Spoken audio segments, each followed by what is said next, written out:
Hello everyone, कैसे हैं आप सब लोग। Welcome back to ICT virtual classroom Dehradun. मैं निखिल राणा क्लास 9th का आज अपने मैथ्स का टॉपिक का रिवीजन कर रहे हैं और एक नया टॉपिक आज लेके आया हूं जो है ट्रायंगल।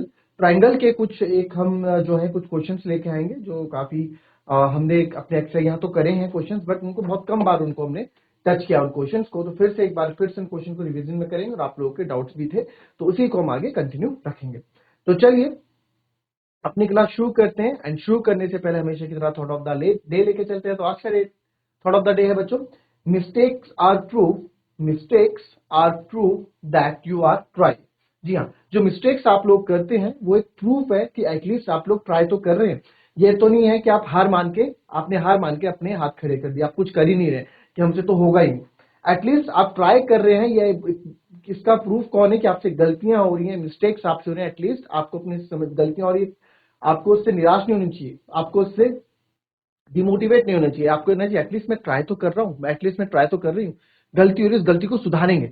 इस गलती पे क्यों ये क्वेश्चन गलत आ रहा है, क्यों क्वेश्चन का आंसर गलत आ रहा है, इस पे देखते हैं जरा कहाँ मैं दिक्कत हो रहा है, कहाँ हमसे दिक्कत हो रही है ना। कहाँ मैं, क्या मेरे को फॉर्मूले लर्न नहीं हो रहे हैं, क्या मैं फॉर्मूला सही से पुट नहीं कर रहा हूँ या कर रही हूँ, क्या मैं कैलकुलेशन मिस्टेक कहीं कर रहा हूँ, या मैं स्टेप्स ढंग से नहीं कर रहा हूँ। तो ये सब चीजें किससे आती हैं, आपके प्रैक्टिस से आती हैं सब चीजें। ठीक है, तो चलिए अपनी क्लास शुरू करते हैं। एंड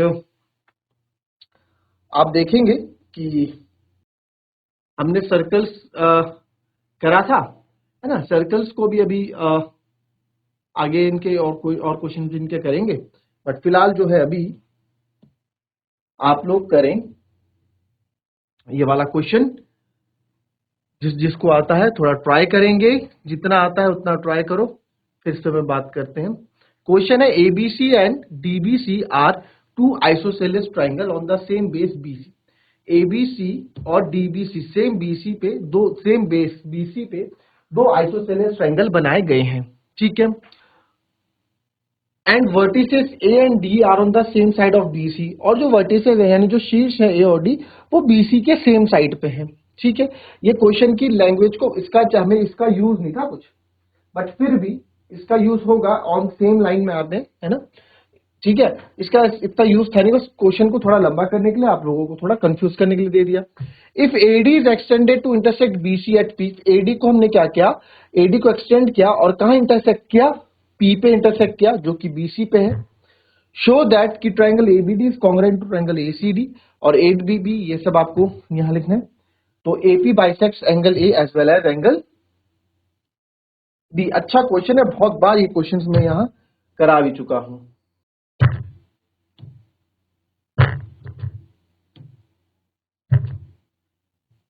ठीक है, तो करेंगे इस क्वेश्चन को, करेंगे, चलिए ट्राई करेंगे।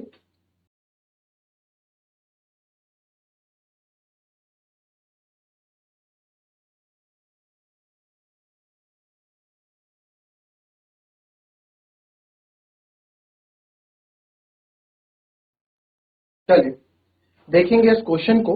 ठीक है, पहला पार्ट मैं बता देता हूं, ठीक है, तो दूसरा आप करेंगे। इजी है सारे, कोई दिक्कत नहीं। क्या बोला गया है, गिवन लिख लेते हैं, एबीसी और DBC are two isosceles triangle है।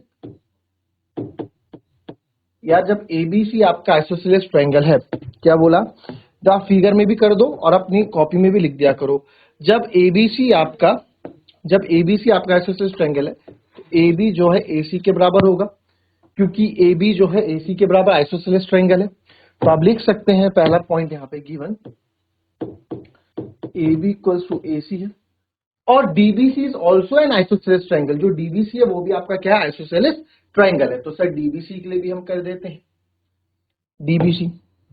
तो DBC यानी ये, तो DB बराबर DC भी होगा, DB बराबर DC भी होगा। तो यस सर, DB बराबर DC भी है जो कि आइसोसेलेस ट्रायंगल है। If AD is extended to intersect BC at P, prove. अब बाकी मेरे पास कुछ नहीं, तो पहले पार्ट में हम आते हैं। In triangle ABD and triangle ACD। ठीक है, तो ABD और ACD में देखते हैं। सबसे पहले इस ट्रायंगल का AB इस ट्रायंगल के AC के बराबर है। ठीक है, नाम भी हम इस तरह से लिखते हैं कि आपका क्या हो, इसमें AB AC के करस्पॉन्डिंग होगा, BD CD के करस्पॉन्डिंग होगा, AD AD के करस्पॉन्डिंग यानी कॉमन है। अब बताओ इसमें लिख, देखो नाम आप जब आपको खुद से लिखने हो आप कैसे लिखोगे, ABD लिया ना, तो यहां से ACD, एक बी इस कोने को, फिर इधर से इस कोने को लिया। लिखने का तरीका भी आपका, चलो इसमें बाद में डिस्कस करेंगे, फिलहाल यहां जाते हैं। AB इक्वल्स टू AC हो गया। फिर आप देखेंगे कि sir AB equals to AC तो हो गया, फिर हमारा ट्रायंगल कौन सा है, ABD, एक ये ट्रायंगल है और ACD के ट्रायंगल, तो ये तो हम इक्वल कर दिए, और ये भी इक्वल है ही, BD बराबर CD, ठीक है। और साथ ही में AD कॉमन हो जाएगा, ये आपका कॉमन हो गया, और ये दो आपके गिवन है ही। तो therefore triangle ABD is congruent to triangle ACD by side congruency rule. पहला पार्ट आपने कर दिया फिनिश। दूसरा पार्ट ABP, अब ABP और ACP सॉरी, चलो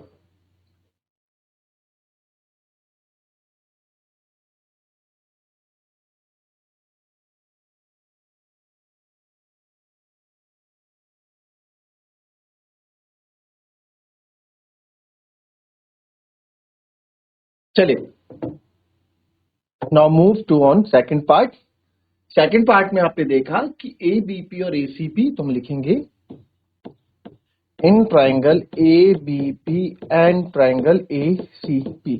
ये तो पक्के से श्योर है कि आपके पास जब इस तरह के चार पार्ट्स हैं तो पहला पार्ट, इस जो सेकंड पार्ट का हम जो इसका आंसर करेंगे ना, ये कहीं इसका आंसर कहीं ना कहीं इससे कनेक्टेड होगा, यानी कि इसकी हेल्प हमको चाहिए होगी फर्स्ट पार्ट की हेल्प, काफी काफी हद तक, यानी कि 95% चांसेस रहते हैं ऐसे, 95 बहुत हाईली चांसेस रहते हैं कि डिपेंड हो फर्स्ट पे, बहुत कम चांसेस रहते हैं कि डिपेंड ना हो, ठीक है। तो इस चीज का ध्यान भी आप अपने दिमाग में रखेंगे। तो in triangle ABP and triangle ACP, in triangle ABP and triangle ACP हमने देखा in triangle ABP and triangle ACP। तो सबसे पहले तो आपने बोला sir AB equals to AC given है, ठीक है। फिर AP AB, फिर ये BP तो हमें कुछ पता ही नहीं, BP और PC के बारे में हमें कुछ पता ही नहीं, हमें नहीं बोला गया कि P कोई मिड पॉइंट है, बोला गया नहीं बोला गया है, ठीक है। फिर आगे बढ़े हम, AB AC के बराबर हो गया। फिर आप देखेंगे यहाँ पे कि सर AP कॉमन है, ओके, ठीक है। अब यहां देखो ये साइड आप ले नहीं सकते, साइड हो जाता। अब आपने एक ये वाली साइड ले ली और एक ये वाली साइड ले ली, तो अगर अब कौन सी होती है, साइड होती है, साइड होती है, एंगल साइड एंगल होता है। तो यहाँ पे दो साइड ऑलरेडी आ गई, तीसरी साइड आ नहीं सकती, तो एक एंगल ही आ सकता है।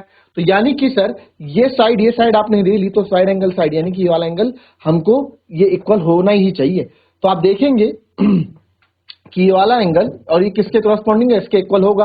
क्यों होगा कि सर इससे पहले हम ये प्रूफ कर चुके हैं कि ये दोनों ट्रायंगल क्या है, कॉन्ग्रुएंट है।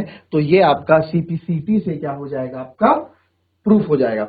अब इसमें दो तरीके हैं, या तो आपको पता है कि भैया आप पहले क्वेश्चन देख लो कैसे ऐसे करेंगे, तो आप यही बता दो कि बिकॉज आप यहां बोल सकते हैं एंगल BAP, या यहां पे मेंशन कर दो, है ना, कि ये इक्वल है बाय CPCT। नहीं भी अगर आपको ध्यान रहता है, नहीं आपके दिमाग में चीजें रहती हैं, तो आप कुछ मत करो, आप यही लिख दो। तो आप यहां लिख सकते हैं एंगल BAP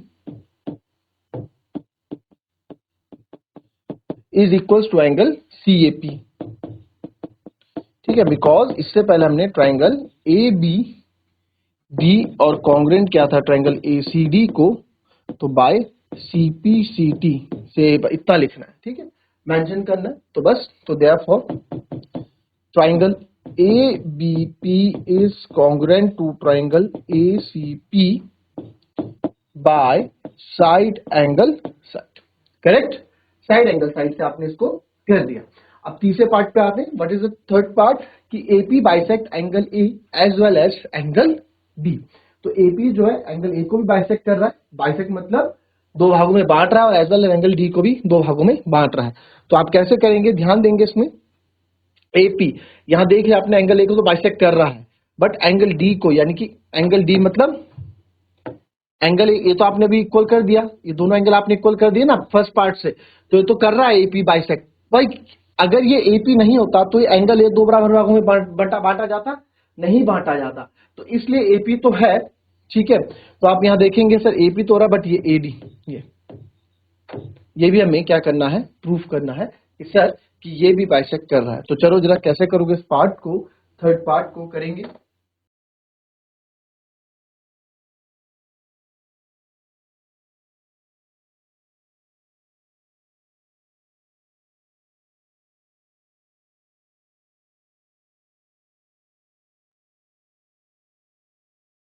चलिए, अब आप सोचेंगे सर इसका इससे कनेक्टेड है, हाँ कुछ ना कुछ तरीके से कनेक्शन होगा, किसी न किसी तरीके से इसका इसके साथ कनेक्शन आपको देखने को मिलेगा।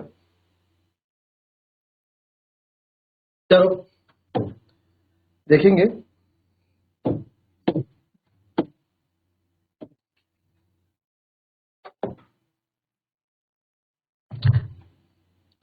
बोला गया कि एपी जो है थर्ड पार्ट,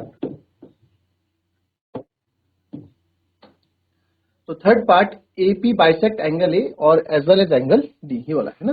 तो ये बिकॉज आप लिखेंगे ट्राइंगल, अभी हम प्रूव कर चुके हैं ना, A B P is congruent to triangle, A B P congruent to triangle, A B P A C P से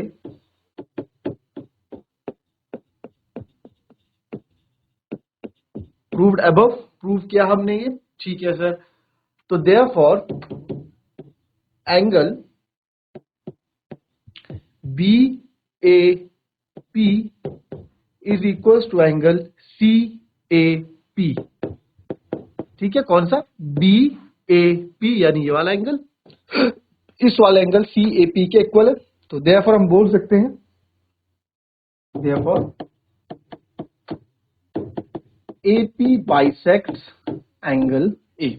जो एपी है सर वो एंगल ए को क्या कर रहा है, बाइसेक्ट कर रहा है। फिर आगे आते हैं, तो आगे आप देखेंगे कि ये, अब ये जो डी है, ठीक है, अब आप देखेंगे जो ये है और ये है, ठीक है, इस एंगल डी को, अब इस एंगल डी को बाइसेक्ट करने के लिए आपको क्या करना पड़ेगा, ये वाला ट्राइंगल और ये वाला ट्राइंगल इक्वल कॉन्ग्रुएंट प्रूफ करना होगा, जिससे आप बोल सकते हैं कि ये क्या हो जाएगा, ठीक है, एंगल डी बाइसेक्ट है। तो यहां लिख सकते हैं now in triangle B D P and triangle C D P, ठीक है, ये दोनों इक्वल बताए गए थे और ये दोनों आपस में इक्वल थे। ठीक है, तो आप बोल सकते हैं सबसे पहले तो sir B D equals to C D, correct. फिर क्या उसके बाद ये उसका B D equals to C D, अच्छा डीपी डीपी दोनों में आ रहा है, ठीक है, तो DP equals to DP common है, ये गिवन है, ये कॉमन है। अब अभी इससे पहले आप देखेंगे, ठीक है, आप चाहे ये वाला ट्रायंगल, अब आप देखो कि ये साइड आपने ले ली, ये साइड आपने ली, ये साइड और इस साइड का कुछ है हमारे पास, यस है।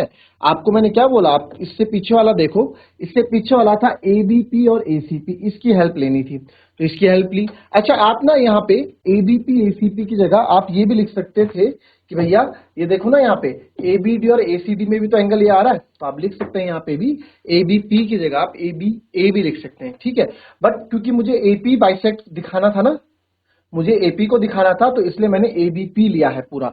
अगर मैं कौन सा ट्रायंगल लेता, अगर मैं ये पहले वाले में दिखाता सर एबीडी, तो ए बी डी बस यहीं तक, और यहाँ ए सी डी, तो यहाँ पे कौन बाइसेक्ट कर रहा है, यहाँ पे एडी बाइसेक्ट कर रहा है, इसलिए मैंने वाला ट्रायंगल नहीं लिख के मैंने पी वाला ये वाला ट्रायंगल यहाँ पे लिखा है, ठीक है। हालांकि एंगल ये दोनों के अंदर आ रहा है, बट ट्रायंगल मैंने एबीपी वाला यहाँ पे मेंशन किया है, डीपी डीपी कॉमन। अब हमने बोला कि सर इसका सेकंड पार्ट भी किसी ना किसी तरीके से काम आना चाहिए, तो काम आ गया।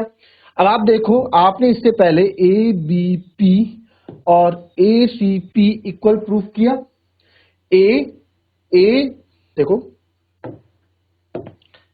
ए बी पी और ए सी पी हमने इक्वल प्रूफ किया, तो क्या ये और ये साइड इक्वल नहीं हो जाएगी इसकी? बस, तो आप बोल सकते हैं ये भी, अभी ये भी हमने इक्वल कर दी, ये भी हमने इक्वल प्रूफ कर दी, ये भी इक्वल प्रूफ कर देंगे। तो आप लिखेंगे देयरफॉर यहाँ पे BP equals to CP because triangle A B P is congruent to triangle A C P, ठीक है, और by C P C T से क्या हो गई हमारी, इक्वल हो गई। तो देयरफॉर ट्राइंगल, इसको आप इक्वेशन 1 मान लो, therefore triangle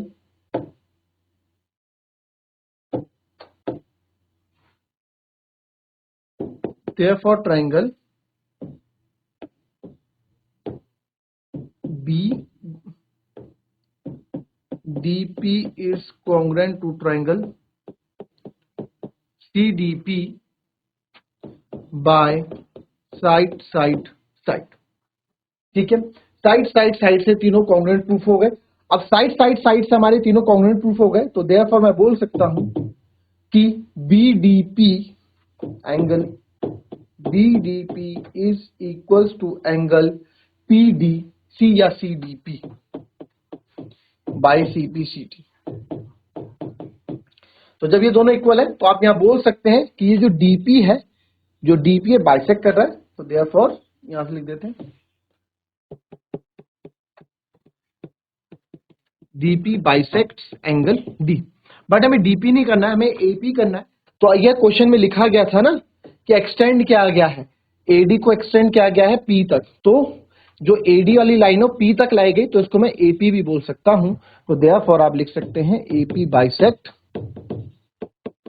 angle D, equation 2, ठीक है। तो आप यहां देखेंगे from first and second, first और सेकंड से आप ये बोल सकते हैं कि from first and second part से आप बोल सकते हैं AP bisects angle A as well as angle D, correct. Copy कर लेंगे इसको।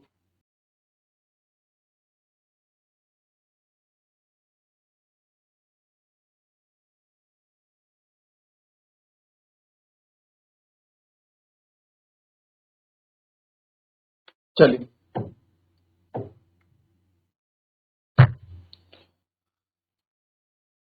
थर्ड पार्ट क्या है, फोर्थ पार्ट क्या है, AP is the perpendicular bisector of BC। क्या बोला है, AP इज द परपेंडिकुलर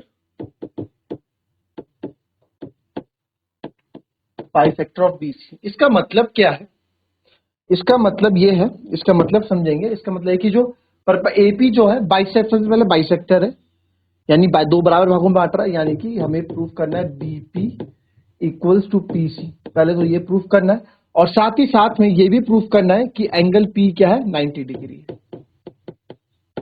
ये हमें प्रूफ करना है ना। तो अभी आप देखोगे अगेन सर, आपने फोर्थ वाला पार्ट थर्ड से रिलेशन में हम ले लेंगे। तो अभी आप थर्ड वाला पार्ट हम यहाँ रिलेशन में लेंगे, तो है ना, हर एक का रिलेशन होता ही है। तो आप यहाँ पे देखें, आप यहाँ पे देखें कि सर BP और PC तो इक्वल है, आप चाहे ई वाला ट्रायंगल यूज कर लो, चाहे, ठीक है, ट्रायंगल में हमने कॉन्ग्रुएंट प्रूफ किया था, ये यूज कर लो, चाहे आपने अभी अभी हमने ये दोनों ट्रायंगल इक्वल प्रूफ के, इसका यूज कर लो। तो BP और PC तो इक्वल आपके हैं, ठीक है। तो देखेंगे, इसको लिखेंगे, इसको कैसे, because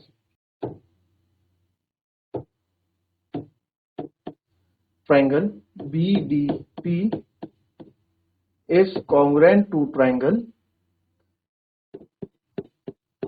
DDP is congruent to triangle PDC. Therefore, triangle BDP is congruent to triangle BDP is congruent to triangle CDP. तो therefore BP equals to PC तो हो गया, ठीक है। BP equals to PC हो गया। साथ ही साथ आप ये भी बोल सकते हैं, आप इसको एंगल 1 एंगल 2 ले लो, चलो एंगल 2 ना भी लो, कभी भी किसी को 90 डिग्री प्रूफ करना है, यानी परपेंडिकुलर प्रूफ करना है, तो हमेशा लीनियर पेयर का यूज आपको, मतलब मोस्टली लीनियर पेयर का यूज आपका होगा। क्यों? क्योंकि इसमें आपके दोनों अगल बगल के एंगल्स को आपको इक्वल प्रूफ कर देना है और एक 90 हो जाएगा। क्या बोला मैंने, कभी भी लीनियर पेयर आपको बनाना है, यानी 90 डिग्री आपको कोई ट्रायंगल करना है, तो हमेशा अगल बगल पड़ोस वाले एंगल को इक्वल प्रूफ कर दो और उस पर लीनियर पेयर लगा दो, आपका काम आसान हो जाएगा। ठीक है, आओ देखें कैसे। बीपी इक्वल्स टू पीसी हो गया। जी sir, BP equals to PC हो गया। अब क्या करेंगे सर, अब एक चीज हम यहां करेंगे कि एंगल या डीपीबी इज, इसको आप इक्वेशन 1 मान लो, angle DPB is equals to angle DPC by CPCT, क्योंकि इक्वल है ना, तो यहां भी बाय सीपीसीटी आप लिख लो इसको। करेक्ट, ठीक है सर। तो नाउ अब आप यहां लिख सकते हैं नाउ, अच्छा डीपी, सॉरी हमें क्या एपी का एपी यूज करना है ना, हमें एपी यूज करना है बेटा। तो आप ये वाला ट्रायंगल ले लो, ये वाला ट्रायंगल ले लो, क्योंकि ये डीपीबी आप ले रहे हो ना, डीपीबी फिर वहां दिखाना पड़ेगा कि हालांकि ये सही है, गलत नहीं है, सही है। इसको दिखा के भी करोगे तो भी सही है, कोई भी आपको इस क्वेश्चन के लिए गलत नहीं बोलेगा जो मैं कर रहा हूं, बट फिर भी आप इसको और अच्छे से कर लो ताकि और अच्छी क्लियर, ये बीडीपी भी लिखोगे ना तो कोई दिक्कत नहीं है। इसको मैंने एबीपी लिख दिया, इसको मैंने एसीपी लिख दिया। ठीक है, बीपी इक्वल्स टू पीसी यहां भी हो रहा है क्योंकि हमने कॉन्ग्रुएंट प्रूफ कर लिया है। ठीक है, तो एंगल यहां पे लिख सकता हूं APB, APB equals to APC, है ना, सेम। तो नाउ एंगल एपी, क्योंकि एपी का यूज हो रहा है ना, तो आप एपी ले लो, APB plus angle APC is equals to 180 degree, linear pair. APB की जगह, एंगल एपीबी की जगह एपीबी ही रहने दो, एसीपी एपीसी की जगह एपीबी कर दो। अभी अभी आपने प्रूफ किया ऊपर, तो 2 टाइम्स ऑफ एंगल एपीबी हो जाएगा 180 डिग्री, तो 2 से कट गया 90, तो देयरफॉर एंगल एपीबी क्या हो गया आपका 90 डिग्री हो गया, तो 90 डिग्री भी हमने कर दिया, इसे इक्वेशन 2 मान लो। ठीक है, तो फ्रॉम फर्स्ट एंड सेकंड, तो फर्स्ट एंड सेकंड पार्ट से सर हमको ये पता लगता है कि AP is the, AP equal भी कर दिया, बाइसेक्ट भी कर दिया, परपेंडिकुलर भी हो गया, तो AP is the perpendicular bisector of BC. Correct, copy करेंगे। ठीक है, तो क्लास का टाइम ओवर हो रहा है, तो ये क्वेश्चन, इस क्वेश्चन की फिगर बना के रखना और क्वेश्चन को ट्राई करना कि क्वेश्चन आपसे हो जाए। ठीक है, AD is an, AD altitude isosceles triangle ABC का, in which AB equals to AC, show that AD bisect BD। बहुत इजी ये क्वेश्चन है। ठीक है, और ट्राई करेंगे इसको, और इसमें मैं आपको बता दूं कि आपका RHS रूल इसमें यूज हो सकता है शायद। ठीक है, आप लोग ट्राई करेंगे, आपको क्वेश्चन करा के रिवीजन चल रहा है, नहीं होगा तो इसको हम कल डिस्कस करेंगे। मिलेंगे आपसे अपनी कल की नेक्स्ट क्लास में, तब तक के लिए be happy, be healthy and be safe. Thank you and